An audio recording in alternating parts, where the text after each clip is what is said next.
For now, I want to move on to the New Testament.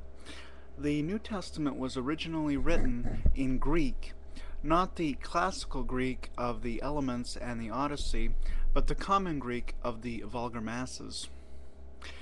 Here is the first volume of an older Greek New Testament with study notes in it.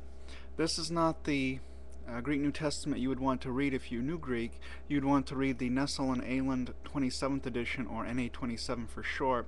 NA27 is the best Greek New Testament on the market today. Greek reads from left to right like English, and unlike Hebrew, but you do have to understand the Greek alphabet, grammar, and vocabulary in order to read this. Let's see, this is the Gospel of Matthew here, and you can see, well, it's not very clear in the camera, but if you could see it, it's got a different alphabet than what we use. And like I said, it reads from right to left. This is the Gospel of Matthew, as I said there. I don't blame you. Or wait a minute here. Yeah, so in order to read that, you do have to know the language. So in that way, it's similar to the Old Testament in Hebrew. I don't blame you if you don't want to read, if you don't want to take the trouble to learn to read Greek, to learn Greek grammar or vocabulary. It's readily available in translation in the NRSV, for example. But learning the Greek alphabet is easy, and it will help you in science and mathematics if you are studying that at the college level, because so many Greek letters are used in mathematics and science. Pi, delta, epsilon, all sorts of Greek letters. Also, college fraternities and sororities are named after Greek letters. Trust me, it is not hard to learn and can come in handy if you know the Greek alphabet. I made up a cheesy rap song to remember the order of the letters, but I'll save the song for a separate video. By the way, the word alphabet is named after the first two Greek letters, namely alpha, the Greek version of A, and beta, the Greek version of our letter B. Alpha, beta, alphabet. Alright, so you don't know Hebrew or Greek, but you want to take the original languages into account when reading the Bible. What do? You buy a lexicon. A lexicon is a dictionary, a special kind of dictionary. An Old Testament lexicon has all the Hebrew words of the Old Testament, and a New Testament lexicon has all the Greek words of the New Testament. That is, if the lexicons are comprehensive. The words are listed in alphabetical order according to the Hebrew or Greek alphabet. Each word is then transliterated into English, and finally a definition in English is given. You have to be careful, though, when looking upwards in a lexicon. However, for a little knowledge is a dangerous thing. A little knowledge is a dangerous thing, so you have to be careful. And to have enough knowledge to use a lexicon really well, you have to almost be fluent in Greek and Hebrew anyway, at which point you would no longer need a lexicon in the first place. It is for these reasons that I always get a little nervous when a pastor or a Bible teacher says, quote, what this really means in the Greek is ta-da, ta-da, ta-da, unquote. If they actually took courses in Greek at seminary, that is a different story. I am talking about those who don't have any formal training in Greek, and they are legion. I myself did not formally study Greek, so you should be skeptical when I myself appeal to the original Greek. Take my Greek comments with a very large grain of salt. The best Old Testament lexicon seems to be the BDB, which is Brown, Driver, and Briggs. Brown, Driver, and Briggs are the primary scholars behind that, and the title, BDB, is taken from their names, Brown, Driver, Briggs, BDB. Excuse me. The best New Testament lexicon seems to be that of Thayer. When I say these seem to be the best, I mean that they are the most commonly used, if I had to guess. So Thayer's New Testament Lexicon and the BDB for the Old Testament. I do not own either of these, so I cannot show them to you. They are probably on Amazon with a look inside feature, though, I suppose.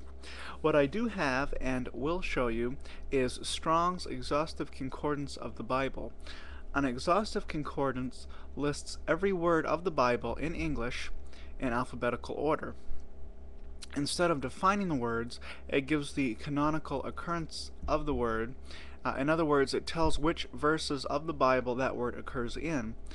But what is important for our purposes here is that there is a very helpful appendix in Strong's Concordance. That appendix combines a concise, though comprehensive, basic lexicon of both the Old and New Testaments into a single volume, the appendix of the Concordance. This is not a very good lexicon, but it is better than no lexicon at all. And as I said a moment ago, it contains every word of the Hebrew Old Testament and every word of the Greek New Testament. And I've noticed that many of the lexicons and other language helps coming out today are tied into Strong's appendix. The appendix is more important than the concordance. One final remark before showing you the book. Different translations of the Bible will of course use different words.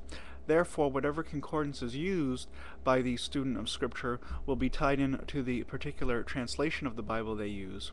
Strong's is tied particularly to the King James Version. I think Strong's is the best hard copy concordance on the market, and that is one of the reasons why I prefer the King James Version to other translations. So Strong's won't do you much good with the NRSV, but the NRSV does have a concordance of its own. Alright, so here's my copy of Strong's, and this, as I said, is tied to the King James Version of the Bible. And in the back you have the Old Testament and New Testament lexicons. Let me just turn to that here. And each entry has a number. So the first word in the Hebrew lexicon is Alb, A-W-B in transliteration. A primitive word, father in a literal and immediate or figurative or remote application, chief, forefather, fatherless, father, times patrimony, principal, comparable names in Abi. So times uses that to denote a rendering in the King James that results from an idiom particular to the Hebrew. So there's a shorthand notation plus times degree, etc., which has different meanings that they explain at the beginning of the lexicon. And that is that first word is given the number 1. The second definition is given number 2, and so on. And then when you come to the New Testament, let's see, I think the first word is alpha, which is just the letter, the first letter of the alphabet. And that's given 1, 2, 3, 4, etc. So that is alpha of Hebrew origin, the first letter of the alphabet, etc. If I appeal in a video, which I have done in the past and probably will do in the future, to a strong number, a Strong's number, that is the number in the lexicon, in Strong's appendix, of the word. So if I appeal to the Strong's number 1, that would be alpha, or ab in if it's a Hebrew Old Testament word. And that's what those numbers are. It's the number of the definition in Strong's lexicon. The first one is 1, second one 2, third one 3, and so on. Alright, we're almost done with the original languages, and then we'll go on to look at genres within the Bible. There's some different genres that we'll take a look at that are used in the Bible. So that's the next thing to look at after the original languages. Shalom.